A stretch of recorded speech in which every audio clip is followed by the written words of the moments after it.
Scott, thank you for being so brave to carry bills that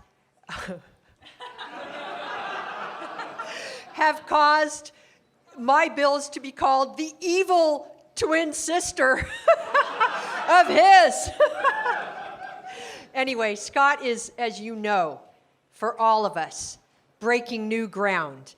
And while we and he have not been able to get that primary one we want over the finish line yet, as he said, and as you know, we will. Yeah. So Scott, thank you. But I want to thank all of you for creating the movement that is giving us the possibility now of treating housing, the housing shortage, as the crisis that it is. Yeah. It is a crisis. And we're not yet, meaning the state is not yet really embraced this issue in its true crisis form.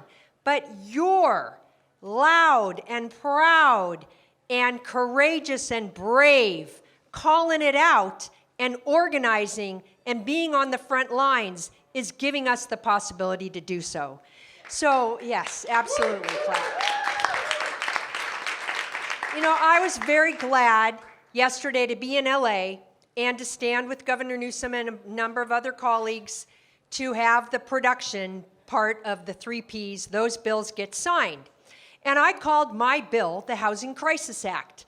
Now, though I'm very glad he signed it, but it's a shadow of its former self. And I even said it in committee. It is a shadow of its former self. It's still as good as it is and as important as it is, and it green lights 2.8 million units that are written in everybody's housing element or all their zoning plans but aren't getting approved. It green lights those. It stops the cities from downzoning. It stops a lot of things, but it doesn't do half the things I wanted. It doesn't get rid of the ridiculous requirements for parking, which add to the cost of housing.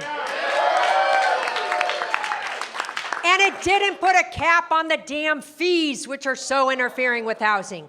And it allowed for 5 damn public hearings when you never need more than 2. So, you know, we still have a lot more to do, and we're going to do it. But I was glad it got passed. But what I'm really happy about, I'm only a co-author, but I wrote it, is Mr. Ting's bill, me and a few others, that little sneaky ADU bill. That little sneaky ADU bill that's even going to make Menlo Park and Cupertino and Saratoga and whoever else, their single-family homeowners are going to get to have 3 ADUs on their property. And one of them can be 800 square feet. I live in a 900 square foot house, so you know. Anyway, so we're really happy about that. You're all fantastic. This is not, as you all know, going to be easy, because like Laura Friedman pointed out when we were going to the signing yesterday, she's like, Skinner, look at those signs. See those signs? See those signs? I'm like, they were all no on SB 330. They were all bad signs around 50 and 330. And they were all around the neighborhood we were going to for the bill signing. I'm like, oh, well.